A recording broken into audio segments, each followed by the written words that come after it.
ya vamos a darle micrófono evidentemente a un hombre que tiene su casa en el mundo. Es original del sur de América Latina, pero actualmente se refresca en las zonas alemanas. Recorrió el mundo detrás de esta experiencia de juntar y de investigar este mundo misional guaraní a través del arte, a través de la expresión, a través de lo que significa fundamentalmente el otro mundo que nosotros le llamamos también esa tercera dimensión. Me estoy refiriendo al señor Cetinio Presuto, que va a trabajar con nosotros en esta mañana, ¿verdad, Carlos? Es el que sigue, ¿verdad? Sí, sí, claro, Septimio. Entonces, va a continuar con nosotros con la provincia del Paraguay, Uruguay, Perú, Bolivia y Brasil, según los documentos originales del Archivo General de India.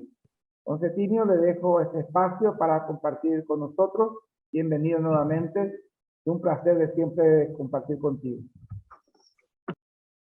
Bueno, entonces vamos, después de la brillante exposición de Alberto, realmente seguir esa exposición va a ser un desafío. Pero bueno, como todos los desafíos hay que probarlos, así que vamos a probar. La ponencia sobre la cual voy a discurrir lleva un título un poco largo y lo mantuve tal como él lo escribió en su origen. Pablo Pastels, 1846-1932, un arqueólogo de la memoria jesuítica. Dudé mucho qué palabra usar para tratar de colocar para el que está del otro lado de la pantalla la figura de Pastels. Pero después, cuando vi que su temática de trabajo se refería a la provincia de Paraguay, Argentina, Paraguay, Uruguay, Perú, Bolivia y Brasil, según los documentos originales del Archivo General de Indias, pensé que era la palabra adecuada. Un arqueólogo que excava dentro de de los inmensos materiales que tiene el Archivo de Indias y que conocemos partes, o lo más que conocemos son títulos de informes, de referencias, de cartas o lo que sea. Dicho esto, un saludo para todos los que están del otro lado. Bye, Chapá. Y antes de entrar en el tema, quiero dedicar esta ponencia a la memoria del poeta correntino Julián Cini, 1939-2020, quien a través de documentos y de la memoria oral que rescató en su diálogo y escuchar a la gente más sencilla, supo a través de su poesía rescatar, contar, traer a la actualidad aspectos inusuales de la historia de nuestra región. Quienes todavía hoy levantamos los ojos al cielo y somos capaces de observar los astros que llenan el cielo, hemos percibido que mirar la luna en Curuzú, Cuatiá o Mercedes no es lo mismo que mirarla en Berlín o Eberswalde. La joroba de la luna está de un lado, en una parte del continente, cuando estoy allá, y está en otra parte cuando estoy aquí. La tecnología actual, poder transmitir como estamos haciendo imágenes y sonidos, desde la distancia, superar el mar y estar ustedes allá, América Latina, y yo aquí, Europa, permite que este encuentro de realidades no debe ser un animal depredador, sino que nos permita mirarnos a la altura de los ojos, con el respeto del pensamiento del otro, y que el hablar sea la posibilidad de un crecimiento mutuo. quiero dejar también expresado el agradecimiento a la Fundación Tierra Sin Mal y especialmente en la figura de su factotum, Carlos Germán Vaquero, por la invitación de participar a este congreso.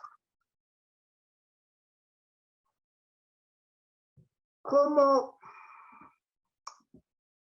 decirles? Un día descubrí a Pasteles. Y les voy a contar cómo, porque también ayuda a entender cómo a veces los temas se te ponen delante de los ojos y hay que tener la lucidez para verlos. Un día estaba en la biblioteca del Ibero, sobre el final de la tarde, estaba saliendo, y de golpe encuentro a la señora Dora Sturber, conocida periodista que tuvo una revista que se llamó Chasqui durante 5 años aquí en Berlín, publicada en castellano, la cual me ofrece acercarme a la casa. Bueno, yo agradezco la gentileza y cuando voy a abrir la puerta del coche para sentarme, en el asiento estaba un libro. Entonces yo agarro el libro, lo levanto, me siento y lo tengo en la mano y miro el título. Y era la tapa del tomo 1 de Pablo Pasteles. Espérate, Carlos, todavía.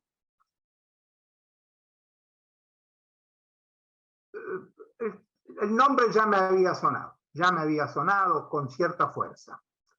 Pero en ese momento mi foco estaba en otro personaje, que era Pablo Hernández, el autor de un excelente trabajo sobre la organización social de las reducciones. Y al mismo tiempo estábamos todavía en todo ese mundo de decidir si íbamos a nombrar nuestras cosas, nuestros ríos, por ejemplo, en guaraní o en castellano. Y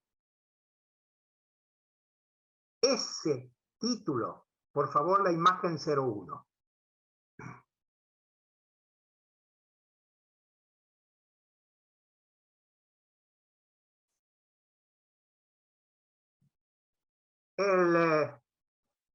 El título organizado por Pasteles son, como vamos a ver en el desarrollo, son 9 tomos, numerado corrido, menos el último tomo, el 8, que tiene un volumen 1 y un volumen 2, me puso una pregunta que en estos días he tratado de darme respuesta en la preparación de la ponencia.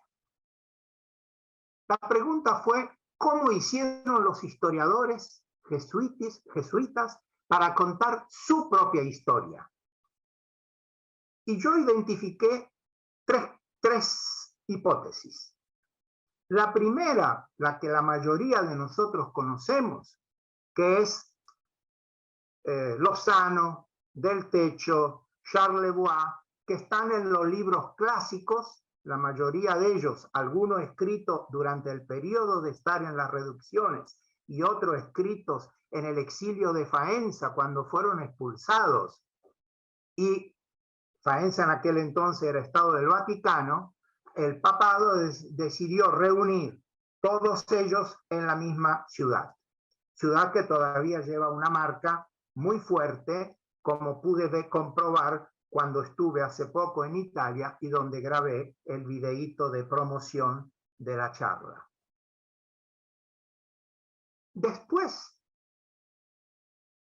descubrí que Pablo Hernández había hecho como un barrido, una revisión muy fuerte del tema de las reducciones, con un agregado que había hecho viajes para ver los lugares en el año 1903 y en el año 1905. Y ahí Hernández hace un rescate que para muchos ha pasado desapercibido. rescata las opiniones de los enciclopedistas europeos sobre la experiencia de las reducciones. Gente que no pensaba igual que los jesuitas que la estaban viviendo, pero respetaban el experimento, respetaban el esfuerzo, el trabajo del otro, lo valorizaban, aún disintiendo ideológicamente. Y cuando me metí con Pastels, descubrí que en realidad Pastel tomaba otra mirada para contar su historia, en base a estos documentos que existían en el archivo de India.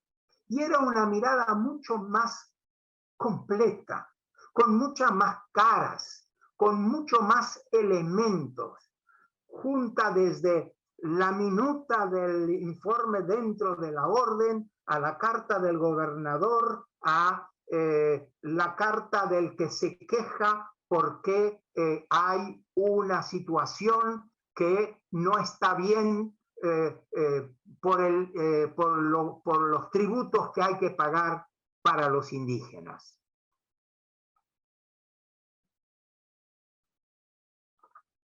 Cuando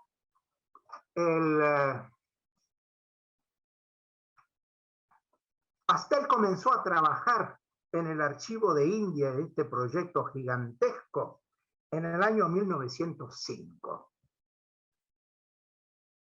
Y tardó 7 años en liberar el primer volumen, que se editó en el 1912, el 14 de junio. Por favor, Carlos, la imagen 02.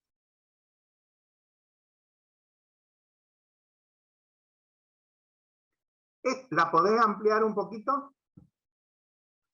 Este es el inicio del índice de los temas que él va a tratar. 2 datos a subrayar. No arranca en el clásico 1609 que todos tenemos en la cabeza. Arranca en el 1568, lo cual da una conexión contextual a toda una serie de años, prácticamente 30 y pico, donde va poniendo las bases de la llegada de la orden a Lima y al mismo tiempo cómo eso se va corriendo hacia Paraguay. Mecanismo que vamos a ver después, justamente en esta línea de traer el pasado al presente, en la polémica que tenemos en la provincia de Corrientes y región sobre el origen de nuestra música popular actualmente englobada dentro de la palabra chamamé, que unos dicen reducciones o con aporte de las reducciones y otros dicen que vino desde Lima. Y no quiero entrar en eso porque es una polémica de otro tema. En este índice, Pastel pone los títulos de prácticamente de los documentos que él lee. Cuando llega al final del volumen 2, ha leído 6.541 documentos. Ha dejado su vida en esa lectura y en el año 1932 la muerte lo encuentra. Por favor, Carlos. La estructura de presentar los libros con un índice y el contenido del resumen da un entramado al trabajo de una riqueza única. De los 9 tomos publicados suman grosso modo 6.100 páginas. El último tomo se publicó en el 1949 y me atrevo a pensar que la extensión en el tiempo se debió también al momento político que vivió España con la aparición de la República, la lucha contra la República, la implantación del franquismo con la ayuda del nazismo y el fascismo y el salazarismo, y que no eran en esos momentos que había otras prioridades delante, no era el momento de seguir adelante con una obra así. Pero la obra se terminó de publicar en el 1949.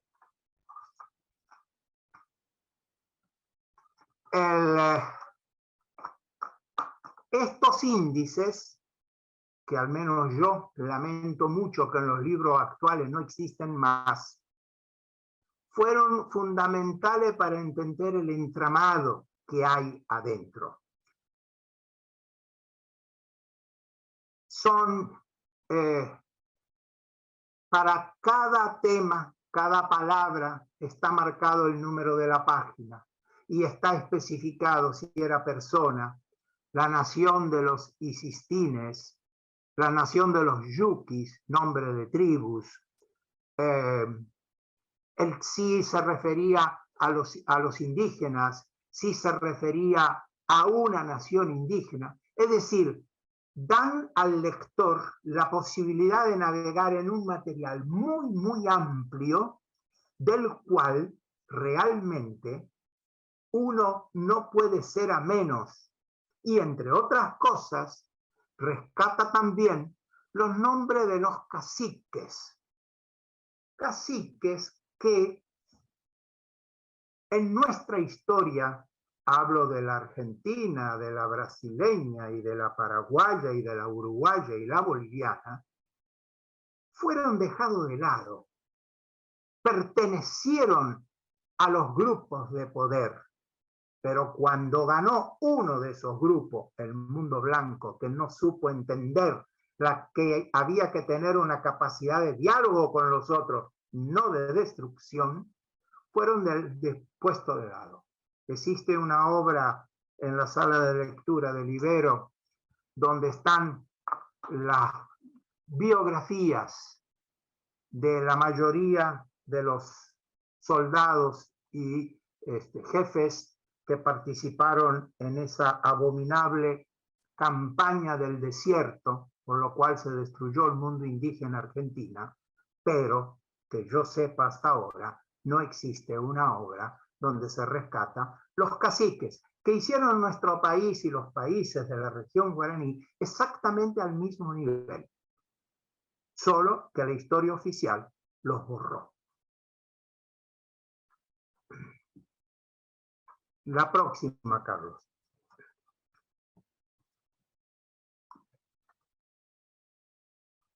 Los libros tienen también algo que también se ha perdido en el tiempo, incluso con la llegada de la tecnología de la computación, que son las erratas que se han notado.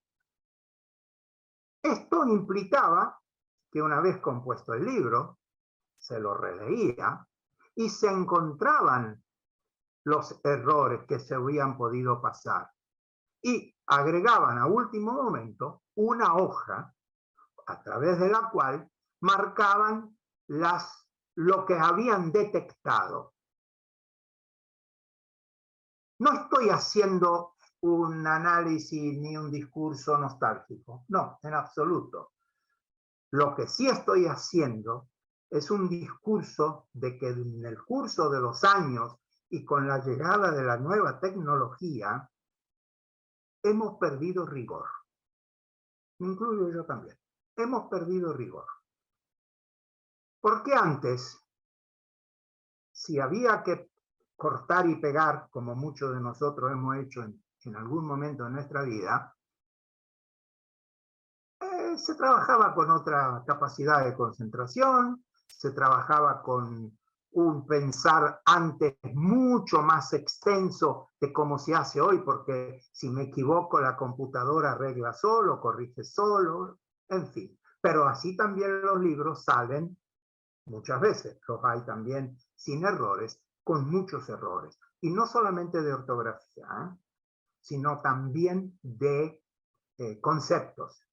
Es decir, pensar que en una escuela hoy dé como material de base que busquen en la enciclopedia online de Wikipedia, sin decir también de que habría que mirar una enciclopedia más antigua, una enciclopedia impresa, me parece simplemente una actitud de liviandad y de no respeto por el trabajo de quienes escribieron aquellos libros y de quienes quieren escribir los nuevos. Por favor, la 05, Carlos.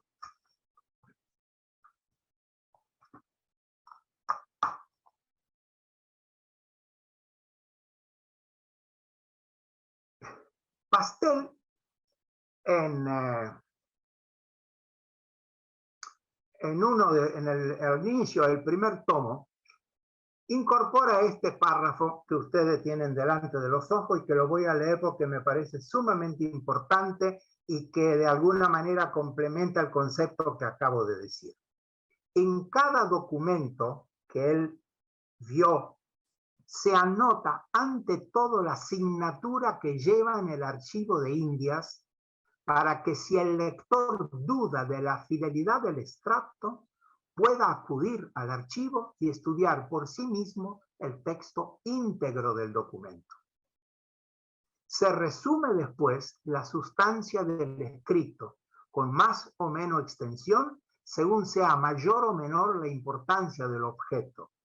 Se indica si es original o copia el escrito, y se apuntan las palabras con que empieza y termina. Últimamente, se añaden al pie algunas notas para dar noticia al lector sobre las personas y negocios que se citan en los documentos.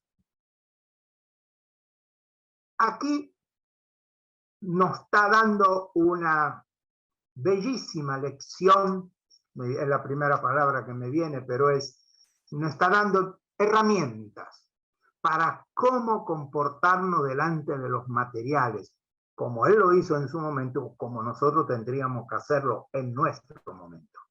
Carlos, por favor, la 06.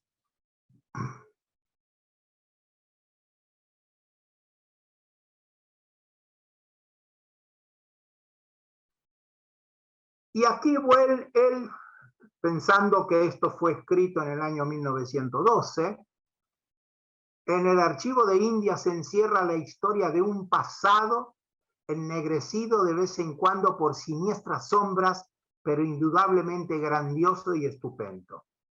Ese archivo nos dice a los que vivimos a entrambos lados del Atlántico que somos hijos de la misma madre, que recibimos la misma fe, que hablamos la misma lengua y debemos unirnos en perenne amor.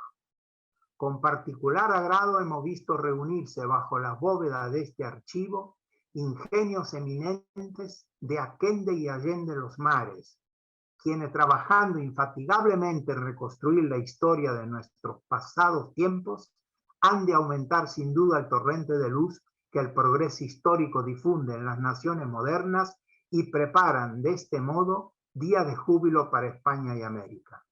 Dígnese Dios bendecir la profunda labor científica que con el auxilio del ilustrado director y de los oficiales del Archivo de India están ejecutando en silencio sabios distinguidos del Antiguo y del Nuevo Mundo.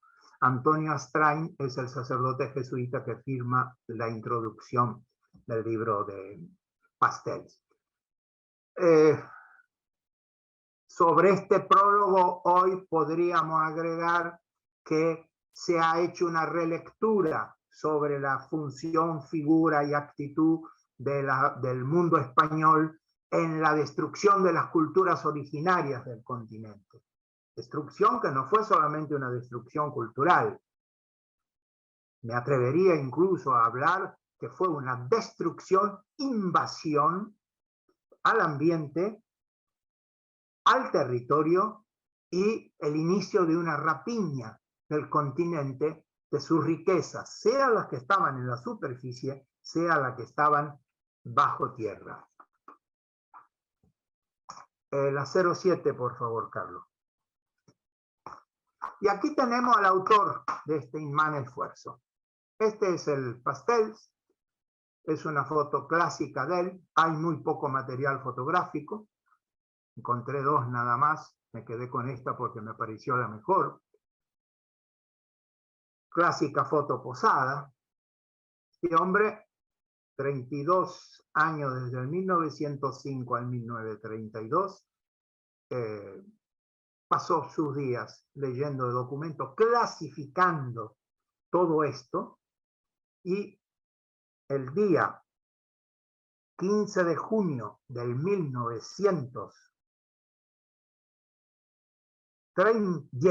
16 de agosto del 1932, la muerte lo encontró. La 08, por favor, Carlos.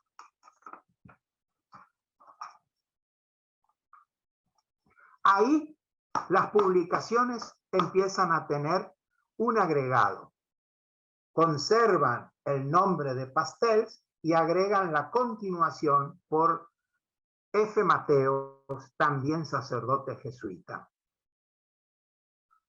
Mateos, más o menos hasta el tomo 5, son cerca de 3.000 páginas impresas, y Mateo tiene un poco más para llegar al número total. Los textos no tienen solamente documentos del archivo indio. Incluye además mapas. La próxima, Carlos, la 09.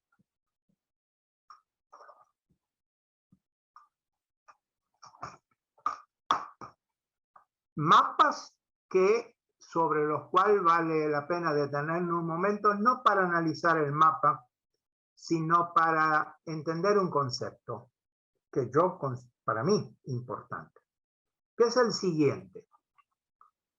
Los jesuitas, en cuanto conocedores del terreno, en cuanto recorredores de caminar el terreno, podían dibujar los mapas con una precisión sumamente importante.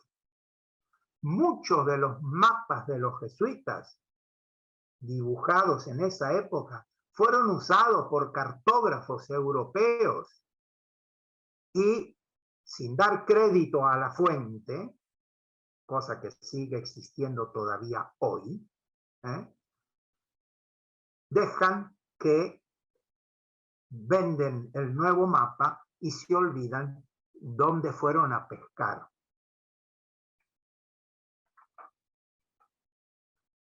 Uno de los historiadores argentinos importantes, como fue el padre Guillermo Furlon, realizó en el año 1936 una edición de los mapas de la cartografía jesuítica dividida en dos partes. En un volumen estaban los textos explicativos y en otro volumen estaban los mapas.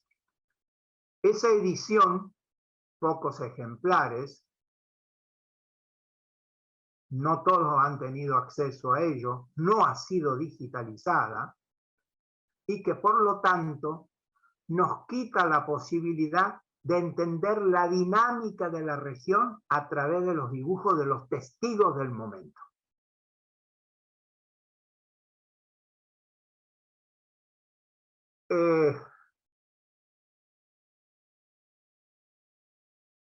Pastel había nacido en Gerona en el año 1846, y en medio de ese trabajo inmenso, como estamos viendo, lo alcanzó la muerte, y Juan Mateo, lingüista, biblista, fue el que continuó la obra, quien falleció en el año 2003.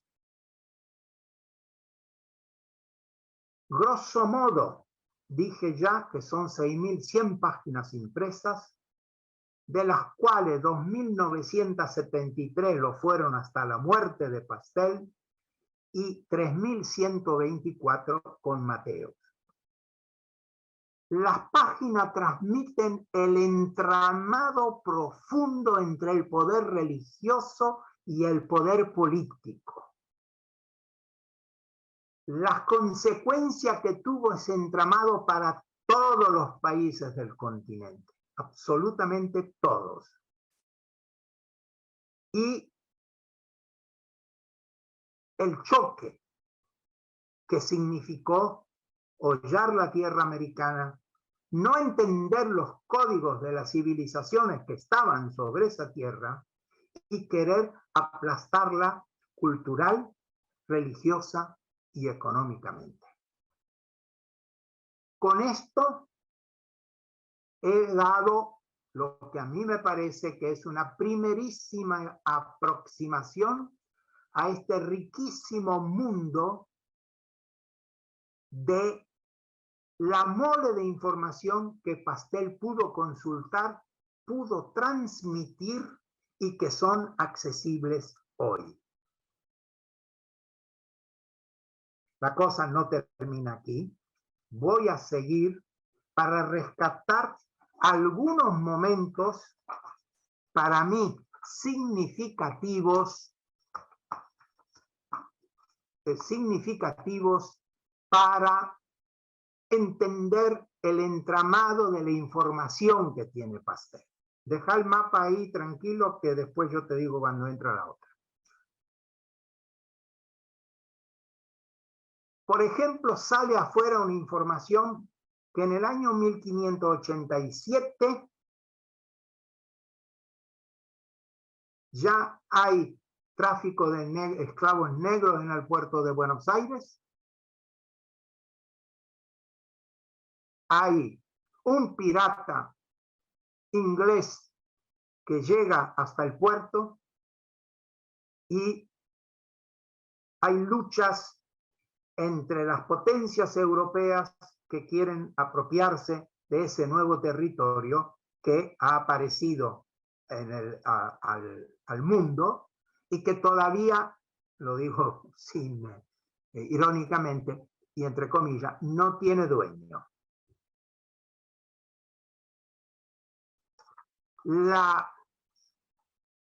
El poder religioso, incluido el de los jesuitas, entró con fuerza en el mundo religioso que trató de aplastar la cosmogonía indígena.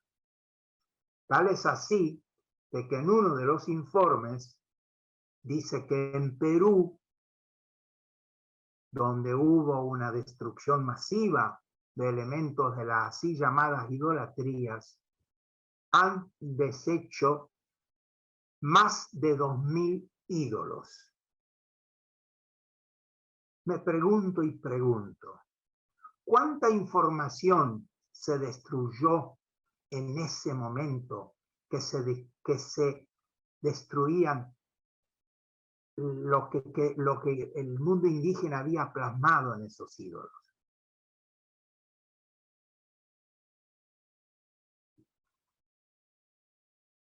También los religiosos constatan de que la trata de esclavos prácticamente llega a ser un elemento irremediable. Y es así que en el año 1608, en una carta fechada en la ciudad de Buenos Aires y dirigida a su majestad, expone la necesidad de servicio en que ha quedado por la mucha mortandad de naturales que en ella ha habido, a consecuencias de las pestes pasadas, y pide licencia para socorrerse de algunos negros y traerlos del reino de Angola, en retorno de los frutos de permisión. Cuando en las escuelas se estudió, o al menos yo cuando estudié, el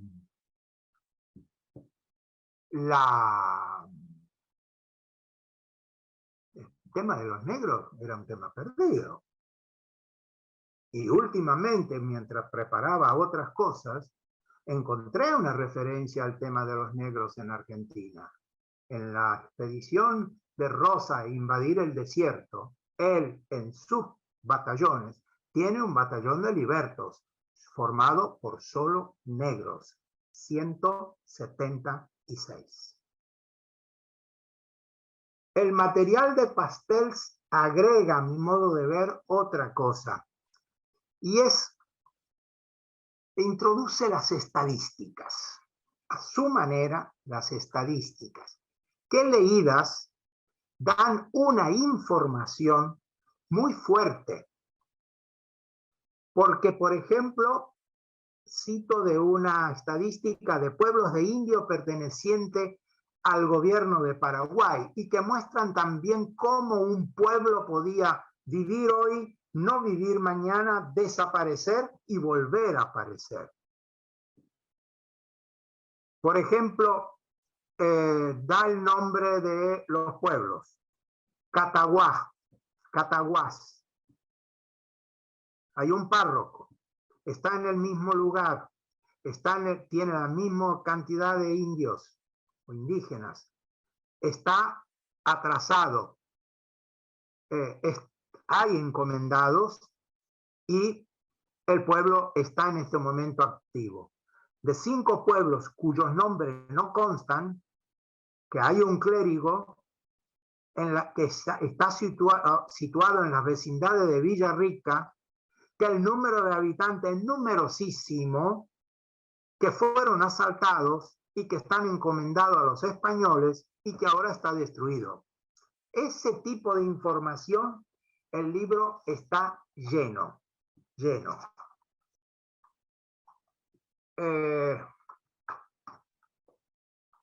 Y ahí mismo hay una descripción para mí sumamente interesante de Paraguay del año 1912, que dice lo siguiente: el temple del Paraguay es caliente y la tierra húmeda. Son muchas las lagunas y ríos en que abunda el pescado. El Paraná, de 400 leguas de largo, atraviesa toda la gobernación y entra en el mar con 60 de ancho. La tierra es fertilísima. Dase en ella trigo, maíz, vino, algodón, caña, casi toda la fruta de Castilla y mucha madera. La caza de venados y perdices es copiosa.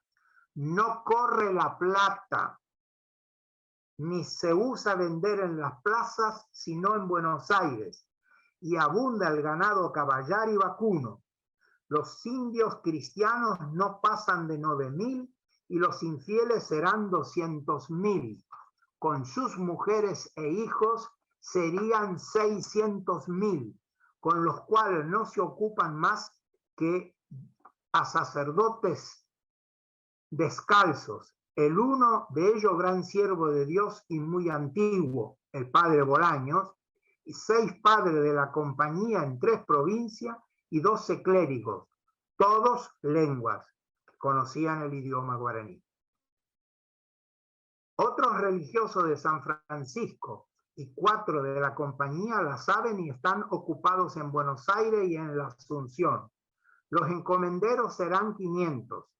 Lo más de los indios cristianos sirven de yanaconas en sus casas, y muchos infieles, de los cuales acuden algunos de 60, 70 y 80 y 100 leguas, por 3-4 meses a servirlos en lugar de taza. Vienen infieles y desnudos y así se vuelven.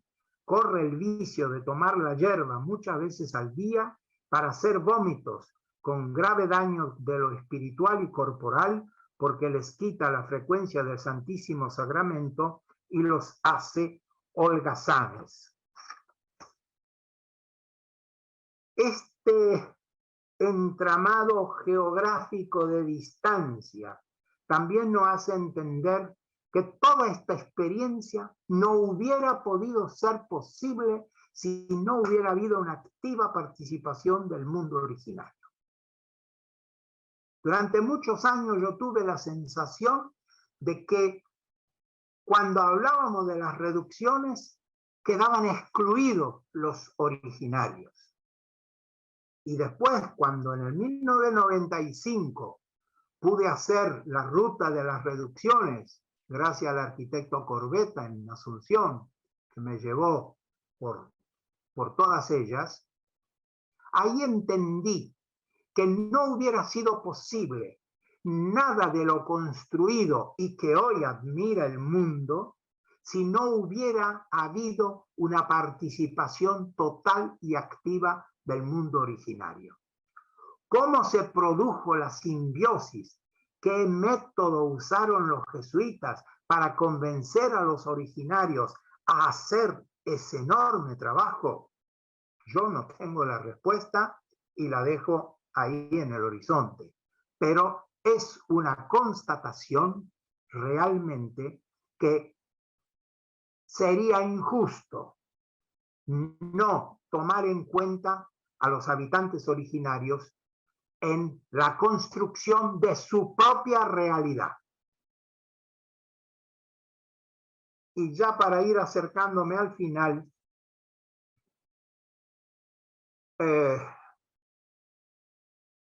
un tema que contribuyó, por un lado, a la unificación de las reducciones y por el otro lado, a llegar a defenderse, incluso a conseguir el permiso de tener armas de fuego, fueron cómo luchar contra los bandeirantes portugueses que venían de San Pablo. En una carta del 1628 encuentro estos renglones. Cito. Dice que el padre Francisco Crespo de la Compañía de Jesús, procurador general de Indias, representa lo que le escribe al padre Nicolás Durán, provincial del Paraguay, en carta del 24 de septiembre de 1627.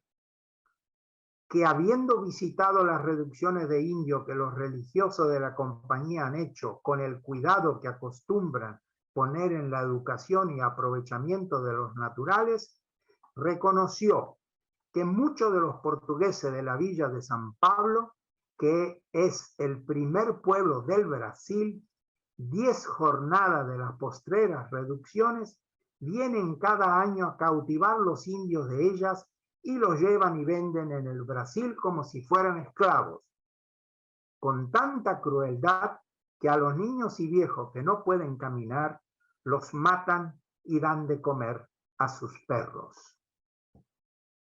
Como si esto fuera poco, complemento con un parrafito de otra carta, donde dice: prosiguiendo pues las entradas todos los años 1 y 2 veces en tropas pequeñas y grandes, hasta llegar a 400 y 600 portugueses, han asolado y despoblado aquella provincia hasta el Salto del Paraná. Y dicen algunos que han llevado más de 200.000 indios en todo este tiempo. Y el gobernador Manuel de Fría escribió que de una sola vez llevaron más de 100.000. Al principio tuvieron respeto estos portugueses a los padres de la compañía que los habían juntado en aquellos montes para instruirlos en la fe y se contentaban con cautivar los infieles, pero creciendo su codicia han llevado también unos 8 pueblos reducidos por dichos padres de 1.000 a 1.300 casados cada uno, y como testigo de vista puedo afirmar el que esto escribe que los portugueses llevarían de estas reducciones de 40 a 50.000 almas. Si la mano de obra esclava negra ya no alcanzaba como quería el capitalismo naciente en Brasil, entonces había que buscarlo en las reducciones. Y la última reflexión antes de acercarnos al cierre. La historia, nuestra historia argentina, nuestros historiadores oficiales han negado a los guaraníes su participación con el poder blanco dominante cuando el poder blanco requirió ayuda. He encontrado dentro de los materiales de Pastel un fragmento de una carta, que les voy a citar, cuando hay que defender la colonia de Sacramento que ha sido invadida por los portugueses. Buenos Aires pide a las reducciones que le manden gente y empiezan a llegar. Dio cuenta cómo a 14 de octubre empezaron a llegar al campo los primeros indios y los últimos al cumplimiento de los 4.000 el día 4 de noviembre, con 6.000 caballos, 2.000 mulas y 40 balsas y las armas necesarias, venciendo muchas dificultades en tan dilatado y penoso viaje como el que habían hecho de 150, 200 y 300 leguas según la distancia de donde salieron, en tiempo tan estéril que por la falta de las aguas habían hallado las campañas sin pasto, legumbre y todo lo necesario para que su alimento durante la campaña y para la vuelta a sus casas. Esto, mi imaginación no alcanza y no sigue alcanzando para imaginar esta homérica gesta de estos guaraníes atravesando la provincia de Corrientes, Entre Ríos, para llegar a Uruguay, con las carretas, los caballos, las mulas y las balsas. No sé si la de ustedes alcanzará. Carlos, por favor, la imagen 10.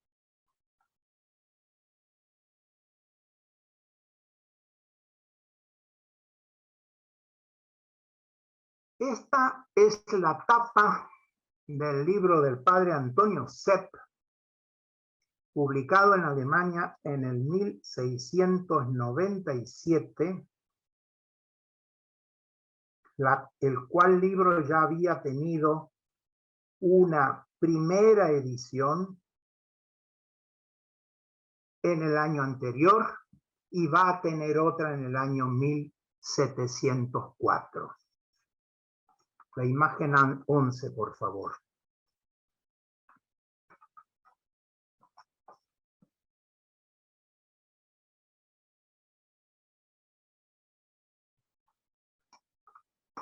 Este fragmento de la página 308 lo he elegido simplemente para poderles decir que ya en aquella época, 1696, Sepp usó para escribir su libro alemán, guaraní, latín y español, y metió dentro del alemán palabras en guaraní. Le he pedido a Isabelino que me dé una mano en la traducción de las palabras en guaraní y me mandó esta traducción. El texto en guaraní dice: cuéntame, mi padre, desde lo más profundo de mi ser estoy cansado, mi esposa como la visionaria. Sepp es para la región el hombre de Yapeyú, el creador de instrumentos musicales, el que hace el primer órgano con materiales de la zona. Y hasta el día de hoy no se sabía nada de cómo él era físicamente. Buscando, revisando los materiales de Pastel, encuentro esta descripción, que es la que le voy a dejar.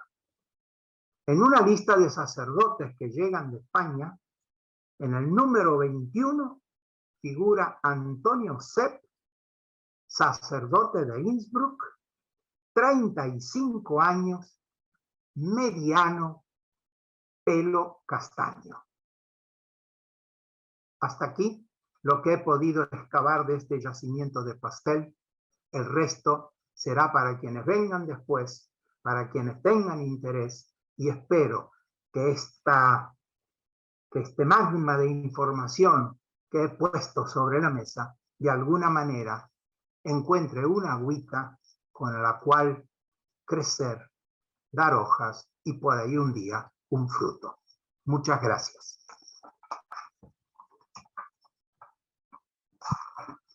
Gracias, Setimio. Isabelino, ¿estás por ahí como para acompañarnos? Retomando por acá, Carlos, copiadísimo, gracias, doctor. Vamos a dar paso entonces a las consultas de los que estamos aquí en la sala y también seguramente irán apareciendo algunas, Carlos, que vos manejes del chat. Claro, yo voy a iniciar, Setimio, con una reflexión que te pido me ayudes a retomar, y vamos a solicitar tu poder de síntesis para darle espacios a todos en función del tiempo.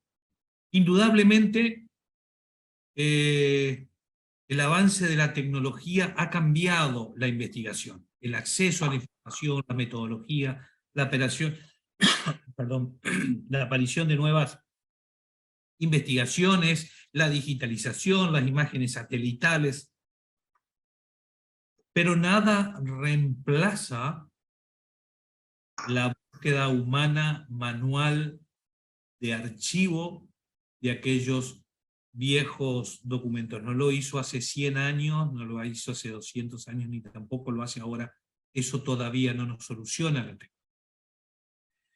tecnología. Pero Pastel ha sido una persona que se sabe de su trabajo con poco acceso a esa información, al resultado de esa investigación. Todos quedamos enganchados en Furlong, que todo el mundo pasamos, pero nos falta el antecesor de Furlong a un nivel mayor quizás que Furlong, que fue Pastel. Para mí es un descubrimiento. Sé que te has tomado mucho tiempo en el tema de la investigación y que esto es lo que has hecho, una investigación, un resumen, un índice, una presentación, pero te has tomado el trabajo de hacer la revisión de los 32 años de Pastel. Consta. Entre esto, como otros trabajos de investigaciones que sé que haces. Nuestro agradecimiento por la perlita, por el acercamiento de este material. Por ahí lo vimos en el chat, el doctor Robert Jackson nos acercaba alguna posibilidad de encontrar este material digitalizado, lo cual ya es un avance importante. Así que mis palabras son de agradecimiento, Setimio, y de felicitaciones por tu trabajo. Damos paso a la sala a quienes quieran hacer preguntas. Podría agregar una cosita, Carlos, una colita cortita. Justamente pegándome a lo que decía el padre Alberto, de una historia del pasado que hable al presente. Creo que Pastel cuenta la historia de los jesuitas, una pincelada, con una gran profundidad. Mientras escuchaba a Alberto, se me cruzó una idea que como idea la voy a comunicar porque por ahí las ideas generan otras ideas. ¿Qué pasa con nuestra historia jesuítica hoy? ¿Qué hace la gente que desciende de esos indígenas guaraníes que viven en nuestra región?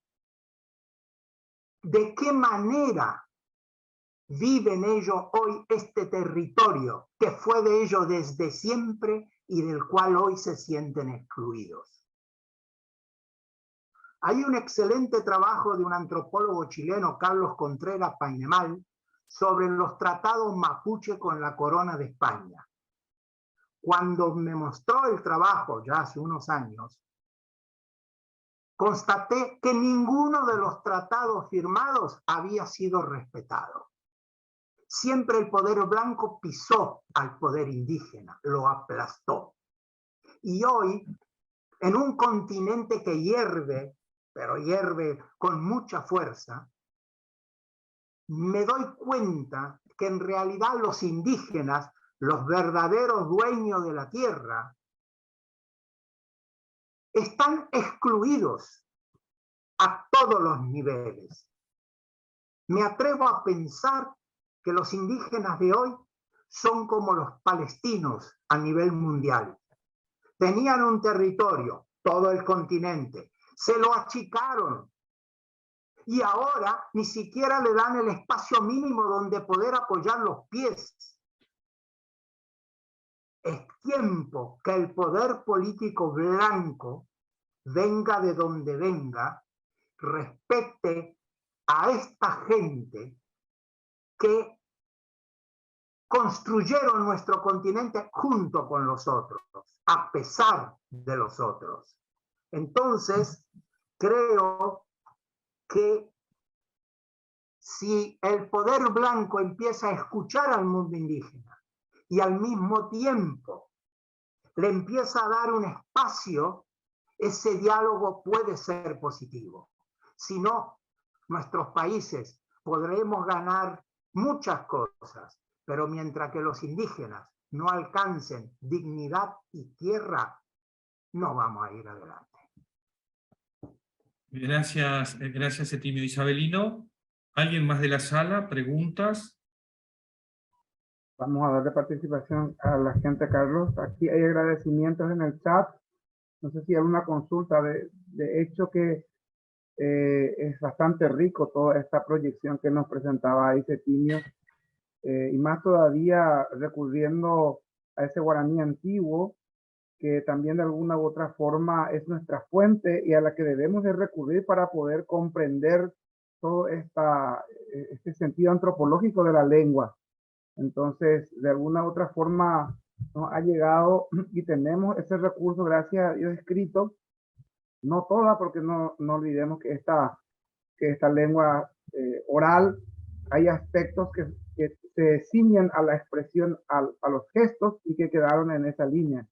Y que de alguna manera también siguen vivos, pero no están documentados o por lo menos estudiados. No sé si hay alguien más aquí en la sala que quiera hacer una consulta. Carlos, en el YouTube tenemos algo para compartir. Ha habido preguntas y comentarios en YouTube y en el canal de Facebook también, pero han ido clarificándose en el desarrollo de la exposición. Agradecen la participación. Ahí Santiago Castelo hace pedido de la palabra. Santiago, adelante, si habilitas tu micrófono. Bueno, muchas gracias, Septimio, por tu presentación. Hago una breve reflexión y quizás ahí al final la pregunta. Sin duda, coincido contigo en la situación de facto, de hecho, que se dio en el descubrimiento, conquista del Nuevo Mundo, por decirlo así, en categorías de la historia, ¿no? Lo que fue América para el Viejo Mundo, para Europa.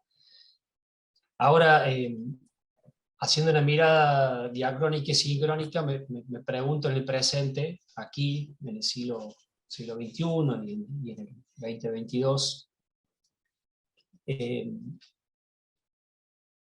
¿cómo hacer posible esta escucha y este dar espacio que propones ahí al final a los pueblos indígenas, a los pueblos originarios, como verdaderos y originarios dueños de estas tierras? Siento que ya también tenemos una complejidad mayor, que salvo algunas comunidades indígenas originarias en algunos lugares muy puntuales de nuestra América, estoy pensando en el Amazonas, por decir, donde hay varias, ya nos encontramos en una situación de hibridación cultural, ¿sí? Donde basta ver aquí en la pantalla nuestros apellidos, que también hay todo un tema también con los apellidos, porque muchos apellidos, entre comillas, originarios fueron cambiados, pero digo, nos encontramos en una situación histórica que ya salvo excepciones, no estamos en condiciones puras, culturalmente hablando, étnicamente hablando, etc., ¿no? Entonces, la pregunta es, si te imaginas en tu reflexión, que la veo muy clara, muy posicionada, cómo sortear esta hibridación, pero sortearla en el sentido de cómo asumir la complejidad de nuestra hibridación cultural, ¿sí? En nuestra Argentina tenemos esta dificultad con la reivindicación de los pueblos mapuches, en Chile también, pero entre ellos mismos también hay una bueno, qué facción, digamos, con qué ascendencia, y entonces hay algunas reivindicaciones que son validadas, justificadas entre ellos mismos, y hay otras reivindicaciones que son no validadas y no justificadas dentro de la misma comunidad mapuche. Por decir un ejemplo... Santiago, perdón, vamos a pedir síntesis para poder respetar los plazos y los oradores. Entonces, concretamente la pregunta. ¿Cómo te imaginas sortear esta dificultad que es un hecho contemporáneo? Mira, tu pregunta es una pregunta que nos hacemos muchos. En la práctica, creo que hay que hacer una operación mental cada uno de nosotros, así como en los 70 se decía que había que empezar en la época del Mayo francés con la revolución interior para que después sea el exterior. Aquí tendríamos que hacer más o menos lo mismo. Una tabula rasa mental donde pensemos qué es lo importante en lugar de aferrarnos a palabras, posiciones o todo. ¿Es importante la diferencia entre los mapuches del sur de Chile o los de Río Negro? No, es importante que los mapuches estén bien. Es importante que los mapuches no sean perseguidos. Es importante que los mapuches tengan sus tierras para poder vivir. Es importante respetar esa cultura. Ahora, la hibridación, sí, no vamos a eliminarla, al contrario, va a seguir creciendo. Pero también, como dijo Isabelino y dijo el padre Alberto, si nosotros tenemos nuestras raíces profundas, entonces vamos a resistir. Isabelino va a seguir siendo paraguayo y hablando guaraní, aunque esté en la luna.